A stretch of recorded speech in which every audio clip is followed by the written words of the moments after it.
बताऊंगा बैंकिंग के बारे में, बैंकिंग रेगुलेशन एक्ट के बारे में। बैंकिंग रेगुलेशन एक्ट के बारे में हम लोग आज बात करेंगे और उनके इम्पोर्टेंट सेक्शंस जानेंगे कि क्या इम्पोर्टेंट्स है, जो कि IBPS लॉ ऑफिसर के एग्ज़ाम में आएंगे। तो फ्रेंड्स, मैं आप लोगों को बताना चाहता हूँ कि मेन ऑब्जेक्टिव क्या है बैंकिंग रेगुलेशन एक्ट का। मेन ऑब्जेक्टिव क्या है? तो पहला इसका जो बेसिकली और एक छोटा सा ऑब्जेक्टिव है कि इसका ऑब्जेक्टिव है टू प्रोटेक्ट करना। प्रोटेक्ट किसको प्रोटेक्ट करना? तो डिपॉजिटर के इंटरेस्ट को प्रोटेक्ट करना। ठीक है, हमारे समझ में आया। डिपॉजिटर के इंटरेस्ट को हम लोग प्रोटेक्ट करने जा रहे हैं इस बैंकिंग रेगुलेशन एक्ट 1949 के माध्यम से। ठीक है फ्रेंड्स, इसमें बेसिकली बहुत सारे सेक्शंस हैं। इनमें से कुछ सेक्शंस को हम लोग देखेंगे और धीरे धीरे करके देखेंगे कि क्या इन सेक्शंस में त्रुटियां हैं। पहले हैं application of other laws are not valid. इसमें जो एप्लीकेशन है other laws are not valid, this means that the provision of this act shall be in addition to and not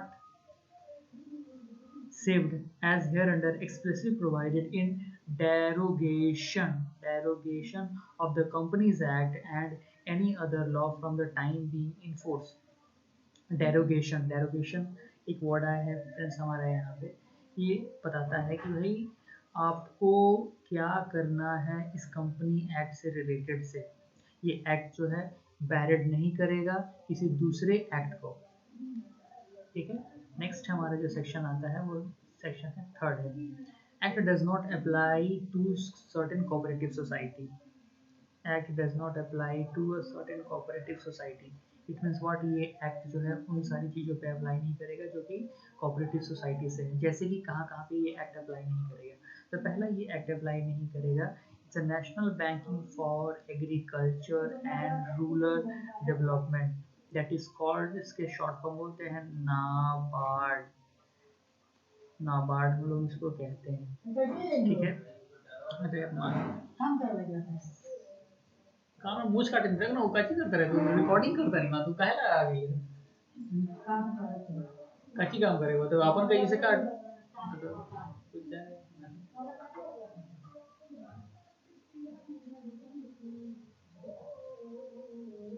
तो बेसिकली हम लोग बता रहे थे कि ये एक्ट जो अप्लाई नहीं करता है नाबार्ड पे, NABARD, नाबार्ड पे,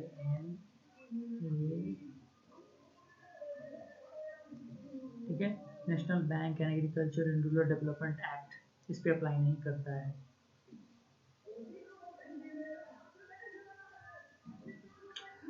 अब देखते हैं कि ये किस पे अप्लाई नहीं करता है। तो प्राइमरी एग्रीकल्चर क्रेडिट सोसाइटी पे अप्लाई नहीं करता है। दूसरा है कोऑपरेटिव सोसाइटीज पे अप्लाई नहीं करता है।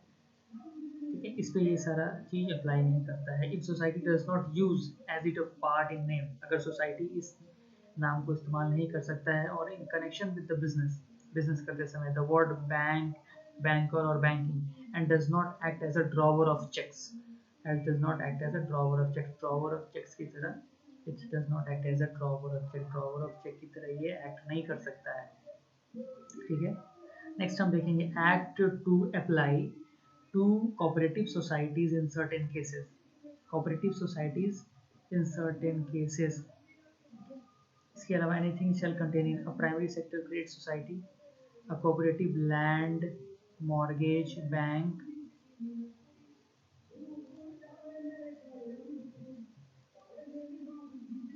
any other cooperative society except in a manner as specified in rule 5। okay friends, इसमें ये अप्लाई नहीं करता है। Power to suspend operation of act, किसके पास पावर है कि इस एक्ट को सस्पेंड कर दिया जाए? इस एक्ट को जो है सस्पेंड कर दिया जाए। सस्पेंड करने का मतलब रोकना, इस एक्ट को रोकना। किस एक्ट को रोकना? तो बैंकिंग वाले एक्ट को रोकना। किसके पास पावर है? तो पावर है हमारा सेंट्रल गवर्नमेंट के पास पावर है। कैसे? तो if on representation made by reserve bank in this behalf is satisfied, अगर सेंट्रल गवर्नमेंट के पास पावर है कि अगर रिजर्व बैंक रिप्रेजेंट करता है in this behalf, it is satisfied that it is expected to do so, में by notification in the official gazette. Official gazette में central government publish करेगा सस्पेंड फॉर अ पीरियड, कुछ period के लिए इस act को बंद किया जा सकता है और ज़्यादा से ज़्यादा 60 डेज से ज़्यादा नहीं बंद किया जा सकता है, 60 दिन से ज़्यादा बंद नहीं किया जा सकता है as may be specified in notification, जितना नोटिफिकेशन दिया जाए। The operation of all or any of the provision of this act either generally or in relation to any specifically banking company के केस में नहीं बंद किया जा सकता है, सस्पेंशन ऑफ बैंकिंग वाले केस में। Now in case of special emergency, अगर स्पेशल इमरजेंसी हो जाए तो बंद करने की हो जाए तो governor of the reserve bank के जो गवर्नर होंगे और the absence of deputy governor, अगर गवर्नर साहब नहीं होंगे तो डिप्टी गवर्नर साहब होंगे रिजर्व बैंक के, nominated by him in this behalf में बाय ऑर्डर इन राइटिंग, इसमें देंगे राइटिंग में देंगे, exercise the power of central government, central government के पावर को एक्सरसाइज कर सकते हैं अंडर सबसेक्शन 1 में कि भाई इस एक्ट को सस्पेंड किया जाए। So far as the period of suspension shall not exceed 30 days, अगर गवर्नर दे रहे हैं तो गवर्नर यानी डिप्टी गवर्नर दे रहे हैं तो 30 दिन से ज़्यादा नहीं, ठीक है।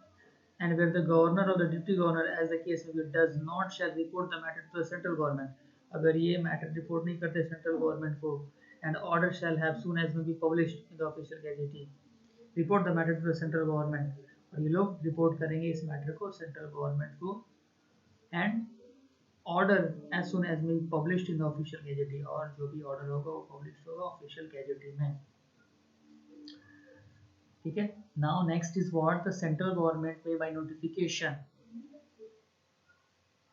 in the official gazette extend from time to time the period of any suspension of period को ये लोग बढ़ा सकते हैं ऑर्डर अंडर रूल 1 में, अगर किसी को उस एक्ट को कम करना हो तो टाइम टू टाइम समय समय पे क्या कर सकते हैं ये लोग नोटिफिकेशन निकाल सकते हैं for such period not existing 30 days at one time, लेकिन एक बार में सिर्फ बंद किया जा सकता है 30 दिन के अंदर, 30 + 30 दिन यानी 60 डेज के अंदर as it think fit. So however the total period does not exceed 1 year, लेकिन पूरा पीरियड एक साल से ज़्यादा का नहीं होना चाहिए इस एक्ट को बंद करने में। A copy of notification issued under subsection 3 shall be laid on the table of parliament as soon as may be after it is published। और इस एक्ट को क्यों सस्पेंड किया गया,